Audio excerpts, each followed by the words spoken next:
आज सकाळू कलाहांडी जिला भवानीपाटना म्युनिसिपालिटी छक निकटरे एक मर्मन्तुत सड़क दुर्घटना घटी जनकर जीवन जाइछि जहाँकि अति द्रुत गति जाउथबा गोटे 709 गाड़ी चका तले चापी होई जड़े स्कूटी चालकंकर घटनास्थल रे ही मृत्यु होइछि। मृत व्यक्ति जनक हेउछन्ति चारबाहाल गाँवर सुनील पंडा।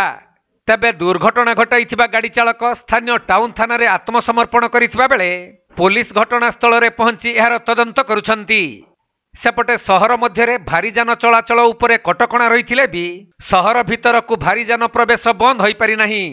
तेणु एहाकु नै जन असंतोष बढ़ुवा बेले पूर्वर लोक माने रास्ता रुक करथिले मध्य परिस्थिति रे सुधार आसी नाही, जहा फल सहर रे भारी जान जगु दुर्घटना घटी विभिन्न समय रे धन जीवन हानि हेउछि।